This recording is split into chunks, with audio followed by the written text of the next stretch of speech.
Hello and welcome back to this course on causality for psychologists and social scientists. We're now at part 3, where we're going to talk about causal identification and the backdoor criterion.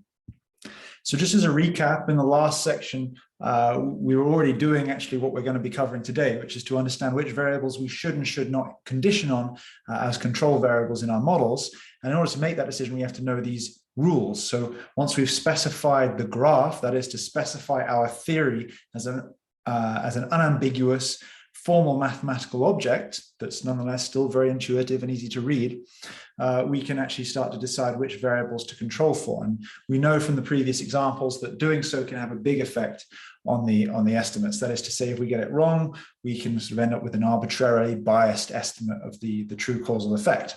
So these 3 rules that we talked about were rule 1 for the chain, where all 3 variables are sort of on a pairwise basis correlated with each other. But if I control for B, it blocks the causal path between A and C. So if C is the outcome in a model and A is the primary predictor that we're interested in estimating the causal effect from, then conditioning on B will give us the impression that A is unrelated to C. It induces sort of statistical independence to condition on B. And as an example of that, think about the bone length and height example. If B is the bone length and A is the biological sex, then knowing the biological sex tells us nothing above and beyond knowing the bone length about the height of an individual. So once we condition on bone length, the importance of their biological sex sort of evaporates. Rule 2 was kind of very similar to the first rule for the chain, but this is for the fork. In the same sense, these are all sort of pairwise correlated with each other, pairwise statistically associated with each other. But conditioning on B also blocks the statistical dependence between A and C. And finally, rule 3 concerned the collider, where if we have 2 independent variables that are jointly determining some third variable B is a collider at this point because it has 2 incident arrows. And here there is no inherent statistical dependence between A and C. And if we try to look at the correlation between A and C, we'll see they're independent unless we condition on B. And so here, if we say if C is the outcome variable and A is the predictor, we will see that they're independent unless I also condition on B, in which case we'll see that A and C are now correlated. So we went through some examples of simple sort of theories specified as graphs to show this impact of controlling or not controlling, or adjusting and not adjusting. And today we're going to sort of cover this a little bit more formally, giving us a sort of step-by-step process for deciding which variables to control for in sort of a slightly more complex graphs to make sure that we're estimating the thing that we care about effectively. So once again, just to demonstrate or illustrate what we're trying to do, there exist certain statistical dependencies and associations that exist in our data set. And some of these dependencies arise due to non-causal paths, and some of these dependencies arise due to causal paths.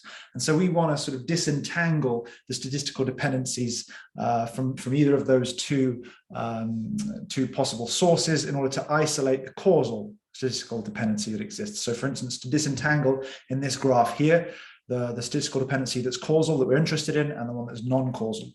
And so the general process that we're going to sort of be going through can be described as follows. We want to first think about the real world phenomenon, which we've already done in the first session, where we try to list all the variables and concepts and constructs that are relevant to our phenomenon. Then we're going to start to specify a graph based on our proto-theory, and that graph is going to represent our assumptions about the underlying causal structure of the data generating process that is essentially the specification of our theory. Then we're going to identify a research question or hypothesis or estimate, something that is tied to this graph. So in this graph here, it might be, for instance, the causal effect of treatment on an outcome. And then we're going to have to try and extract that causal quantity from the data. And this 4th step is really the step of identification, the idea that we're going to go from a potentially hypothetical quantity, which concerns, say, the causal effect that we would get in a randomized control trial equivalent design, to something that we can estimate from the data. And so that's the task of identification. And we're going to explore the use of the backdoor criterion, which is one possible way to go from a correlation to a causation. And this is one way to essentially go from a set of statistical dependencies that exist in your data to something that is actually causal. And finally, we can interpret that result, the result of an analysis based on this sort of backdoor criterion. And so just to be clear, backdoor paths are non-causal paths that link two variables of interest. They cause or they result in statistical dependencies between two variables, but this path can't be followed according to the direction of the arrows. So the reason why the path between T and Y via C is non-causal is because I can't follow the path. If I change T, it's not like C changes in response to that change. It's rather that T changes in response to a change in C. So there's a sort of non-causal path between T and Y. And that non-causal path still results in a statistical association in this particular structure. So the backdoor criterion allows us to identify the estimand from observational data, the estimand being a causal quantity, and the observational data just being the data that we have to hand, under the assumption, well, there are a few assumptions that we'll come to at the end, but actually there are strong assumptions under which the graph is correct and that the resulting estimate is meaningful. So said in a different way, if our graph is correct and we can block the backdoor paths, they are the paths that are statistical but non-causal, then we can identify and ideally estimate the causal effects from observational data. There are some limitations to this identification. Oliver McLaren goes into detail on this. I strongly recommend his paper. And this sort of enables us to derive causation from correlation. And as a bit of a cheat sheet, these are the sort of, in a canonical form, once you've oriented your graph around a particular treatment and outcome relationship of interest. Again, it doesn't have to be a drug or a therapy. It could be, just contrasting people of different attachment styles, for instance. You can start to identify relatively quickly which variables you should be conditioning on, which variables you shouldn't be conditioning on. That is to say, which variables should be your control variables in a linear model and which shouldn't be. So this is a bit of a cheat sheet. We do want to adjust for these confounders. As we'll see, there's a backdoor path of statistical association according to rule 2 that links treatment with outcome that's non-causal. We want to adjust for that to block that statistical flow, as we saw from rule 2. We also don't want to adjust for these colliders in this case, because actually this is a non-causal path, right? Like L is actually a descendant of the outcome here. So there's no causal direction between T and Y via L. It's sort of, they're colliding at L. And that means that there's no statistical association induced according to this path. So we don't need to do anything with that. And actually, if we did condition on L, we would actually induce a correlation between T and Y that is non-causal. So this is actually already blocked. This isn't a backdoor path. These risk or precision variables are kind of not really related to our causal path here, but they can help us explain variance in Y, which leaves us with less variance to attribute to treatment effects. So that can help us estimate the treatment effects. So you can include those as correlation, as control variables if you wish. They might help you estimate your outcome, the treatment effect, for instance. And in contrast, these outcome descendants steal variance from Y. So if we're specifically interested in the effect of treatment on this outcome Y, not on the descendants of Y, then we shouldn't include D, because D somehow steals the variation in Y that's also dependent on treatment. So it makes it harder to estimate the effect of treatment on Y. And to a similar extent, that's the same for these instrumental variables. If I want the estimate of treatment on outcome, then including instrumental variables kind of steals the variance away from treatment. There is a whole other method type for identifying causal effects, at least under certain restrictive assumptions, that is less general than the backdoor criterion, which is the instrumental variables technique. But otherwise, we don't want to just include these instrumental variables and kind of steal the variance in treatment that we're actually interested in using to explain the causal relationship between T and Y. These independent variables, you can include them or not really. They're unrelated. I would argue that you shouldn't include them. And certainly don't include the mediators in your model as control variables, because that will block the flow between T and Y that is causal. Now, that's not to say that these mediators are sort of bad variables. They obviously relate strongly to your research question of interest. And there is something to bear in mind that the language here can be a little bit misleading. We want to block backdoor paths. That is to say, we want to block flows of statistical information that are non-causal, which means we have to identify good control variables. That is to say, variables which we should include in our model, which enable us to adjust for non-causal associations. So the mediation part of this model here is a good thing. It's part of the causal process. It's not a backdoor path, though, because it's part of the causal path. And so when we go through the examples, we'll see some of this in action. So again, this process, when you go through these exercises, is to think about your real world phenomenon, all the variables and constructs of interest, specify the graph associated with that. That's your mathematical representation of that theory. Identify a research question, hypothesis, and estimate, a particular link and effect size that you want to estimate. Then identify that estimate. In fact, it should say in step 4, this is the step of identification, to make sure that that estimate is estimable from the data that you have to hand. You run your analysis and then you interpret your results. So we'll go through an example now. So let's say in a very simple case, you're interested in this particular example. This isn't my example. This is taken from somewhere and I've forgotten the reference. Apologies for that. The real world phenomenon maybe concerns the relationships between class size in an educational setting in a school, maths exam score, French literature exam score, and IQ. So as I said, this is the first step of considering the variables that are important. And let's say that we've got it correct here. There are many other variables that may influence this, but for the sake of example, let's say we've captured everything we need with these variables. The next thing is to specify the graph. So I'm going to argue that there is a causal relationship between class size and math score. Our proto theory tells us that, okay, people in bigger class sizes tend to do not as well on their math score. Similarly, for the same reasons, people don't do so well on their French literature exam in higher class sizes. In terms of IQ, we say IQ is related to French literature score and math score. You might also argue that IQ is influencing class size. Maybe people who are very bright go to different types of schools which have smaller class sizes. But let's for now forget those sorts of results and assume that this graph is correct. And you'll have to do that at some point. You have to make the leap and say, okay, my graph is correct now. Next thing you need to do is specify your research question, your estimate, and your hypothesis. So here we're going to express this in terms of do calculus. That is, it's a theoretical quantity that is unambiguous and tells us very clearly that you're interested in a particular causal effect. So here there are other estimates, but this particular one is the average treatment effect. We see that we're interested in the difference in the expected value of the maths exam score under a class size with a particular size, in this case 1, and the expected value of math score under a different class size of 0. And this is not just a conditioning statement, it's also a do calculus statement. That is to say, what if we were able to experimentally manipulate the class size? What would be the corresponding causal effect of that experimental manipulation?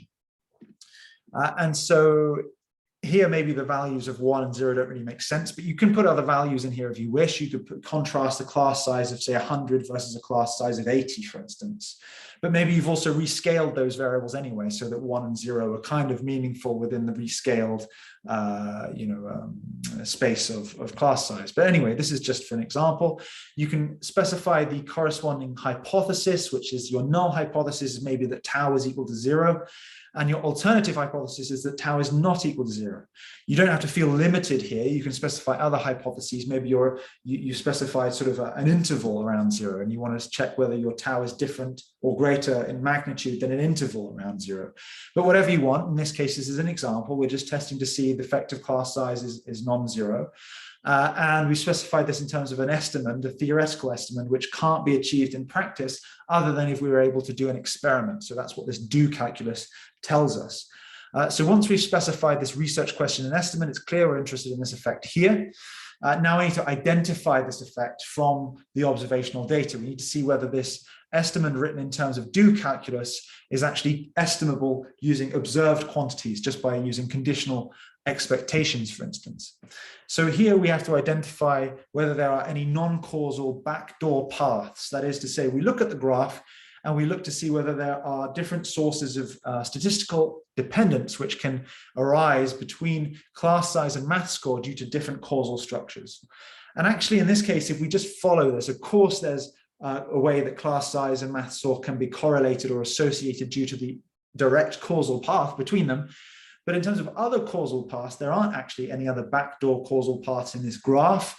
There may be others in reality. This is just an example, but assuming this graph is correct, we see that there's a collider at French literature score. There are two arrows that are both incident on French literature score, one from IQ and one from class size. And therefore, actually, according to rule 3, this path is already blocked. So there are no other sources of statistical dependency that arise between class size and math score other than that is due to the direct causal effect between them.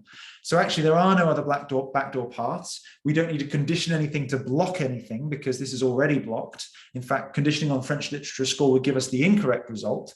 And so the identification of our causal estimate follows very straightforwardly. We just need to condition on class size. In fact, if we compare this to the theoretical estimate in do calculus, all we need to do is just remove the do term, and we're actually just where we need to be. So the resulting linear regression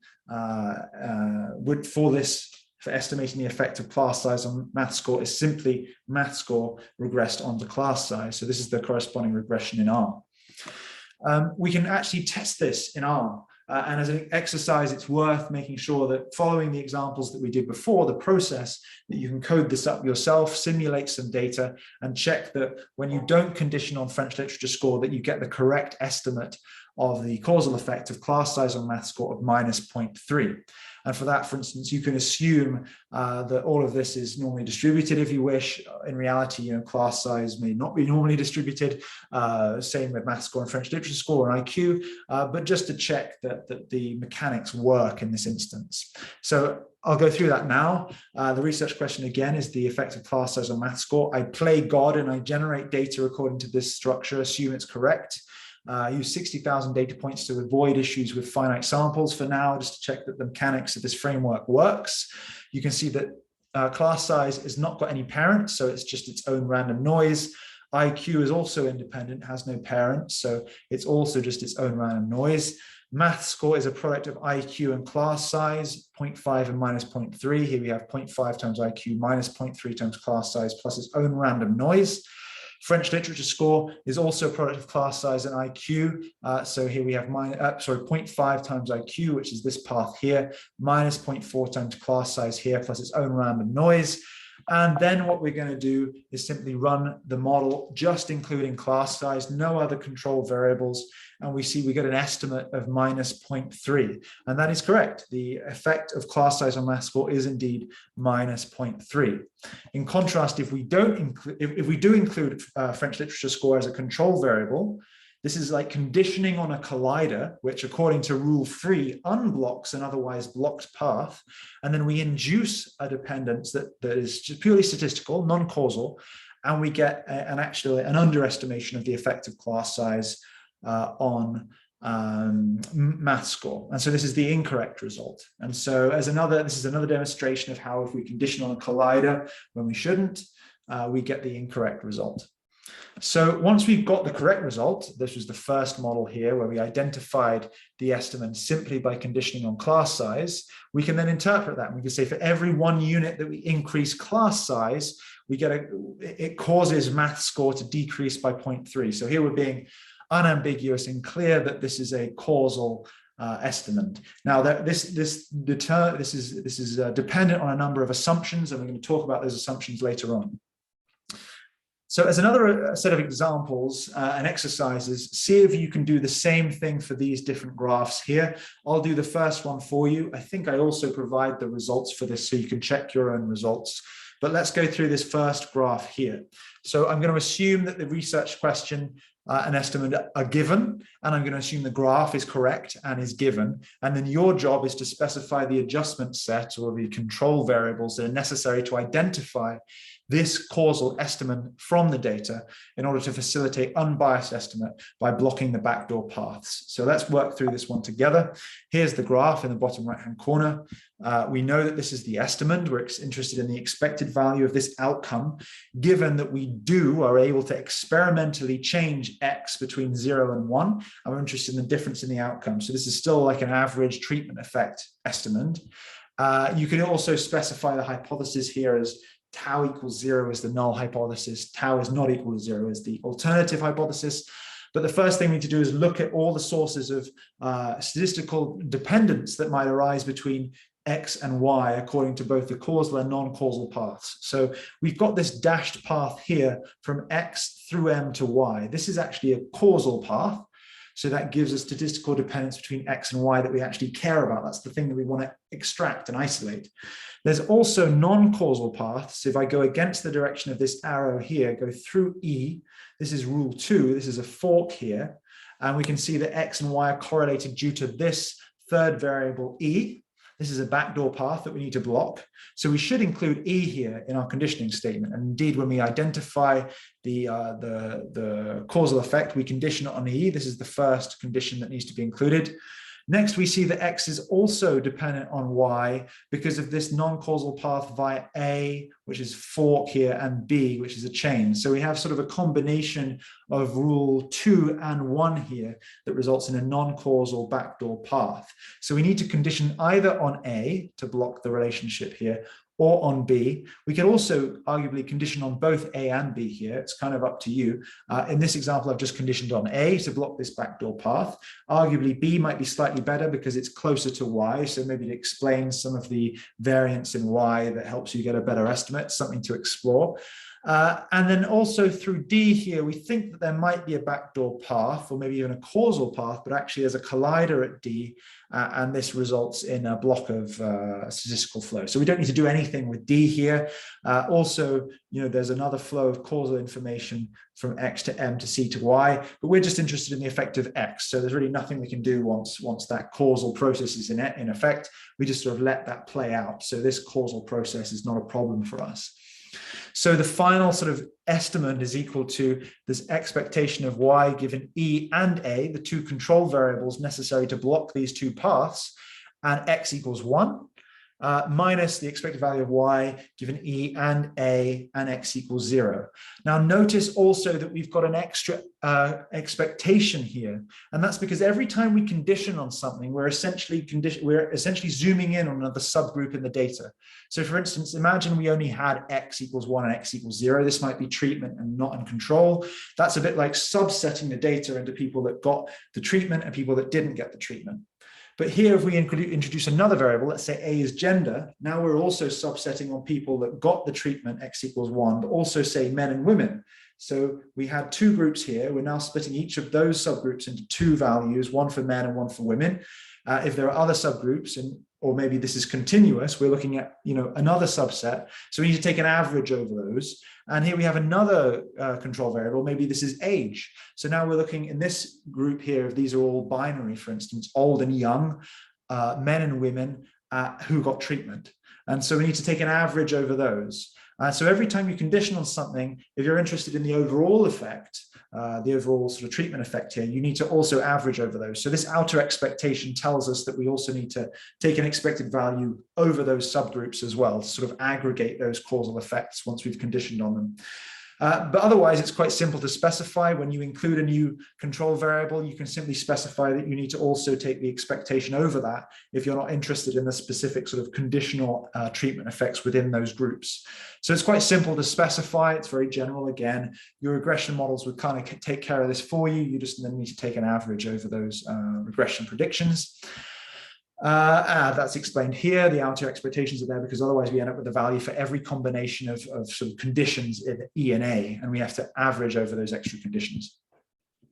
There's that hypothesis. And so our linear regression is really specified as Y tilde X plus A plus E. And then we're kind of done. So that's the first graph done. This is actually one of the harder graphs in that selection. Feel free to do the other graphs yourself. Here, graph 2, graph 3, and graph 4. And I've written the solutions here so you can check that you get the correct results. Here's one more bonus exercise. I think I also write the solution here, so check that you can also do it for this. And also this bonus exercise here contains unobserved variables. And so when you're developing your own graph, you have to be honest with yourself about whether or not there exists data that you're not really sure what they are, but they correlate certain variables. Be sure to include those in your graph as well, because you may find that you're simply unable to adjust for them. So for instance, in this graph here, we have a causal path from X to M1 to Y. We don't want to block that, so we don't want to condition on M1. We have a causal relationship from X to M2 to M3 to Y, X to W to M3 to Y, but a non-causal path from X to P to M3 to Y. So we want to condition on P to block that path. We can't really do anything about this. It's sort of downstream anyway. It's not an issue. It's also a collider here, so there's no flow of information through U2 anyway. but U1 is a bit of a problem. Just to actually first mention X to Q to O here, there's a collider at O, so there's no flow of backdoor path here anyway, but this is a bit of a problem. So there is a backdoor path from X through this unobserved confounder U1 to M and then to Y, but we can't condition on U1, so actually this is a problem. The best that we can do is conditioning on P, but we really need access to U1 here in order to estimate the effect that we care about. So in some graphs, you may not be able to identify your causal estimate from the observed data. There are other techniques to consider instrumental variables. There's also the front door criterion, which we're not considering. But in some cases, if there's an unobserved confounder fundamentally linking the cause and the effect, we may actually be unable to estimate it. So it's an honest way, again, of realizing whether or not what you care about is actually estimable from the data or not. Also be careful that because our graph implies certain unobserved exogenous noise sources, that you can create colliders without necessarily knowing about them. So just bear in mind that in this example here, there's actually a collider at M, even though we don't normally include the exogenous noise variable in the graph. So just to review, you can use this to decide whether you should condition on something or not. This helps us follow the backdoor criterion process. And what I want to talk about now is the mediation model, because sometimes we're not just interested in a total effect, we're interested in sort of indirect effects or direct effects. And here, for instance, your research question may not just be the effect of T on Y, although it might be. You may also be interested in this sort of mediation process via blood pressure in this example that we saw in actually one of the earlier lectures. So here we can calculate in advance, if we play God, the total effect is actually the multiplication of 0.2 and 0.4 plus minus 0.3, and that gives us a total effect of minus 0.22. We can check that we can get that effect, but if we also want to decompose this effect, we also need to sort of consider the fact that this is a combination of multiple estimands, at least in the linear case. So here we can create data according to this structure here, and we can even use SEM to compute all these paths simultaneously for us. But let's just say we're using linear models and using the LM package to create separate regression stages. We can do it step by step here. So for instance, to collect the total effect of T on Y, we don't want to condition on anything because there's no backdoor paths, no non-causal sources of statistical dependence between T and Y. There's only causal sources of dependence, T through blood pressure to Y and T directly to Y. So if we just run this model here, Y regressing on T, we get the total effect of minus 0.22, and that's correct. We checked it in advance because we knew these data. We played God, we created them to check we can get the right result. If we now condition on blood pressure, we block the effect of T to Y through blood pressure, but we can get now the effect of blood pressure on Y. And indeed, we see that the effect of T on Y, the direct effect here, is now minus 0.3, which is correct. We also get the correct effect of blood pressure on Y, which is now 0.4. So now we can sort of start to decompose our graph into these sort of sub-effects.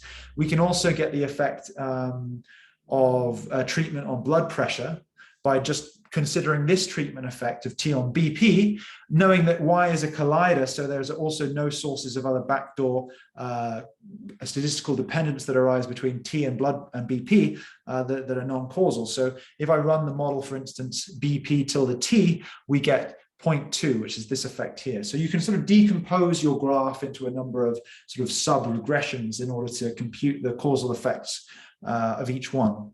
Notice also that we didn't actually need to run all three of these models, because if we know the total effect is decomposable into this sort of this sum here, we can actually express the unknown. If 0.2 is the unknown, but we have 0.4 and minus 0.3, then we have the total effect minus 0.22, it should say here, minus 0.22 equals minus 0.3 plus 0.4 times R, the unknown. And then we can rearrange this equation to compute R, and we get 0.2. So you don't have to run all three. In the case where we have three unknowns, one unknown, but three possible variables, then we can use the other two to compute the remainder, in the linear case at least.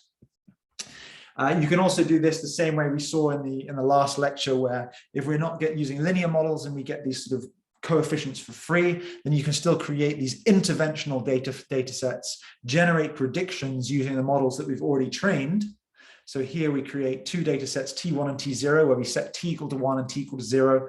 We pass those new data sets separately into our model, which was already trained here. Using the predict function, we generate some predictions, y do 1 and y do 0. We compute the differences, and we can do that separately for each of the estimates that we care about in this particular graph. So be careful. Holding certain variables constant can make such a decomposition inconsistent with reality when there are interactions. So for a thorough treatment, particularly with nonlinear cases, consider natural and path-specific effects as discussed by Judah et al. But at least in a linear case, you can decompose things according to this process. As always, watch out for confounders, unobserved confounders, other backdoor paths that you need to correct for. This is a very simple example. It may be that in your mediation model, just estimating one of these paths is still difficult because of some unobserved confounders. So just because you've got a mediation model doesn't sort of excuse you or absolve you of difficulties relating to identification, causal identification from observational data. So that's mediation models. You can obviously run that in a Lavaan model as well. And as I said before, be careful. In this case, for instance, if there's an unobserved confounder between T and Y here, you might be a bit stuck. You can assume that confounding relationship is weak. Maybe it's weaker than the other confounding relationships that are observed, and you can do sensitivity analysis for that. We'll look at that in the last lecture of this series. But you have to be honest about it. You have to acknowledge that maybe your causal effect is not estimable from the data, and that's part of being transparent about what you're doing. I wanted to talk briefly about projection. Certainly when you're building your theory, your graphs may be very complicated, very complex. There may be a lot of links, a lot of variables there. It's important to note that you can project some paths. That is to say, you can combine some paths to make your graph more simple.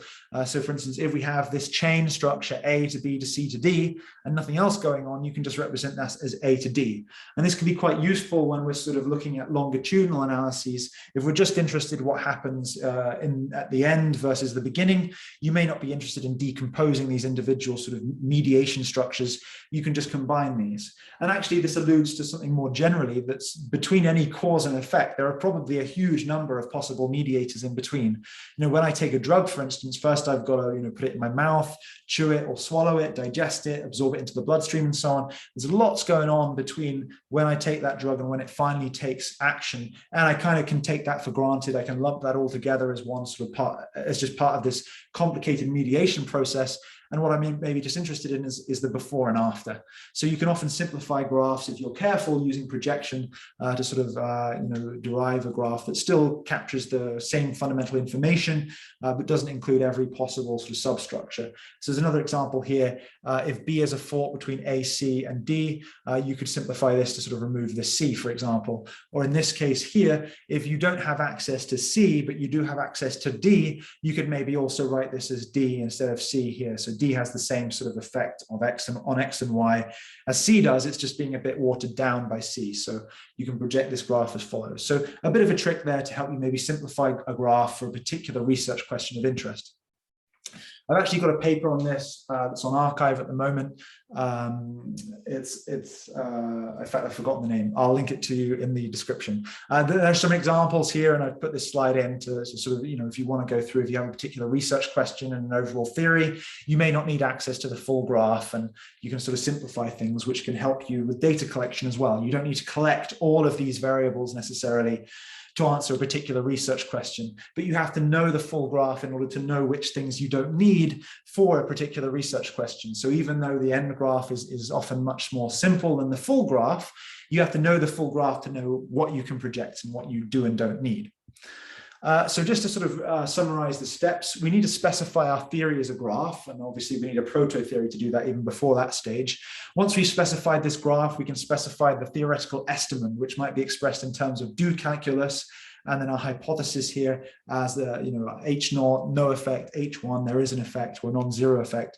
Then we have to identify that quantity in terms of observed variables. So here we have expected value of y given t equals 1. We may find that there's a backdoor path via a set of confounding variables x. So we need to condition on x that allows us to go from this do calculus form to a conditional expectation form, which is estimable from the data. So we have expected value of y given the treatment, but also now this x variable.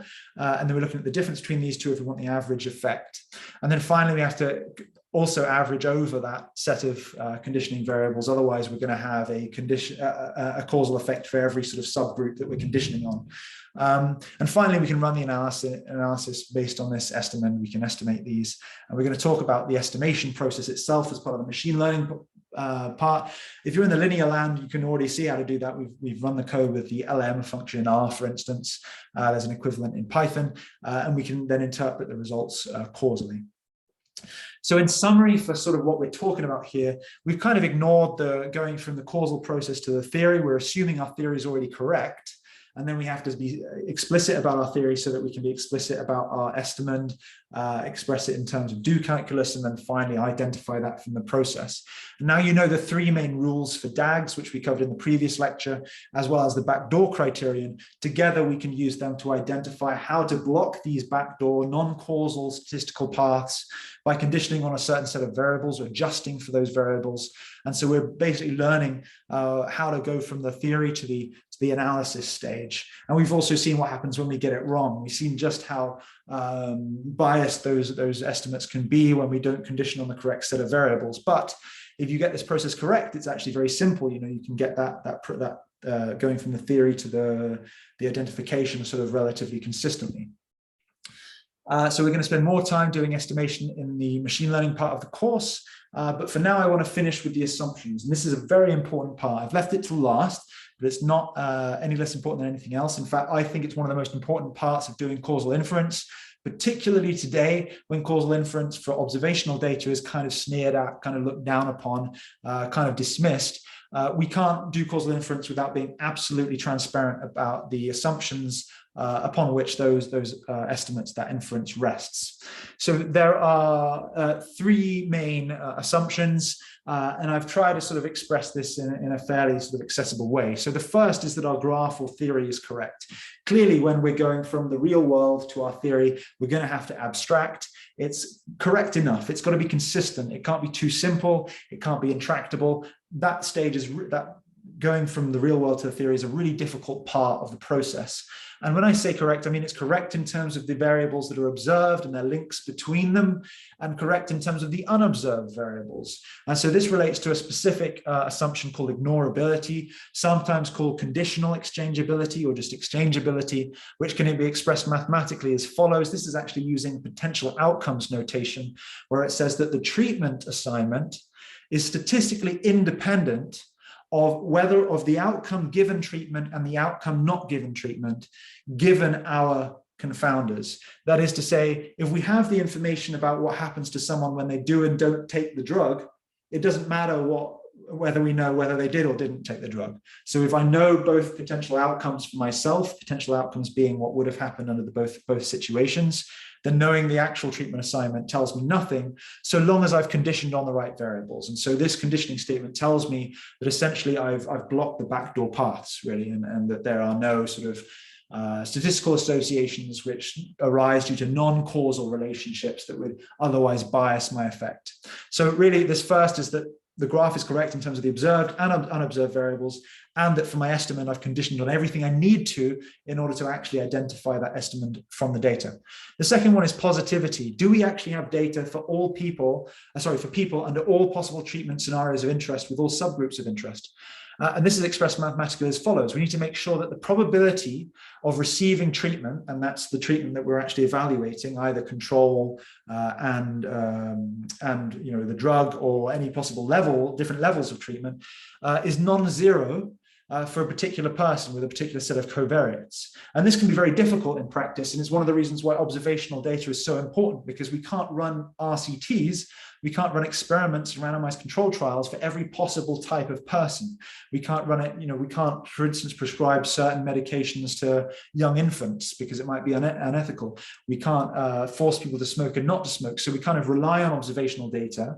But if we rely on observational data, it helps us collect more sort of outcomes across a wider set of subgroups, but nonetheless, we still have to understand that we need enough data for each of those subgroups to actually estimate the causal effects. So this is really about sort of statistical power to an extent. Do we have enough support in the data to actually provide valid estimation under the subgroups that we're conditioning on? We can actually test for this. So whereas we can't test very easily, we're going to look at causal discovery, we can't test very easily whether our graph is correct. We can actually start to test that there are no sort of subgroups in the data for which the probability of treatment is very close to zero or zero. And the final assumption that we need to be clear about is SUTVA, which is the stable unit treatment value assignment. It's a bit of a mouthful, but really this is just to say that our IID assumption is valid. The independent and identically distributed data assumption is valid, that there are interactions between the people in our data sets. This is why we have, say, dyadic data analysis. We have analyses that are specifically designed to handle data that come from, say, romantic partners, or we need to account for the fact that, say, some data are clustered. So we might get data from a particular hospital, in which case there may be something about the fact that all those data come from the same place that links them together, that makes them no longer independent of each other. So to that extent, people could, for instance, be influencing each other's treatments.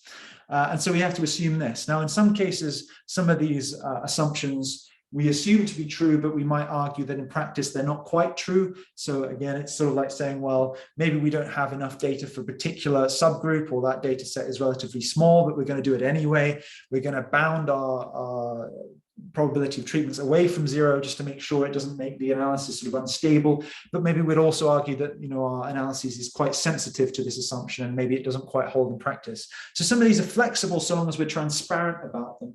I think part of this whole process of bringing causality into the more mainstream analyses and research is about being transparent about your analyses. And as these assumptions are not always going to hold, it doesn't necessarily mean we can't do it. We just need to state the conditions under which it does hold and how sensitive our analyses are to those assumptions. And again, we'll come back to that in the sensitivity analysis part of this course, which is the last part.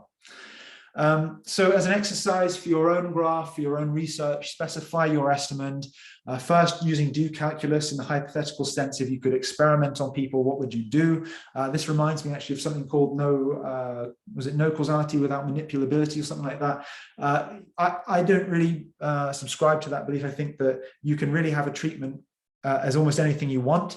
So it could be something like race, which is maybe difficult to define, and there are other challenges associated with that. It could be something like attachment style in psychology. You could argue that these things aren't manipulable because they're sort of set and you can't change them, but that doesn't mean that you can't sort of hypothetically reason about what would have happened to someone if the only thing that had been different were the fact that maybe they had been of a different race, or that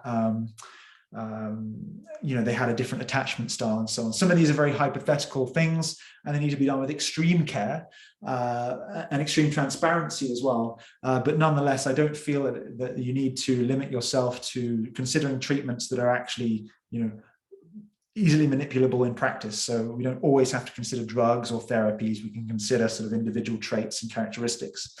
But anyway, so once we've defined our estimate in terms of do calculus, we can then use the graph to express that in terms of estimable quantities using, as what we've talked about, the backdoor criterion.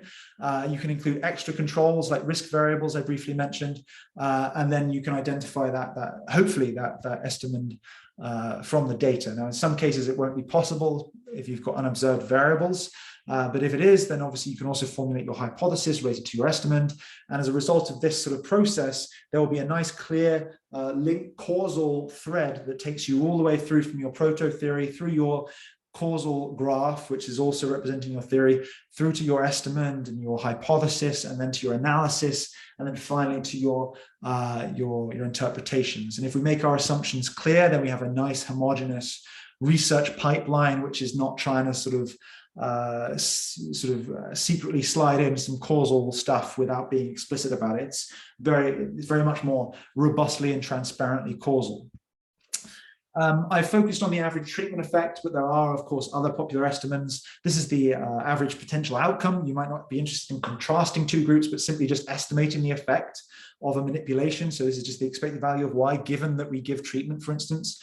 There are other things like hazards ratios, all sorts of different estimates, even the mean, just calculating the average, that is a valid estimate. It's arguably not a causal estimate, but it is an estimate.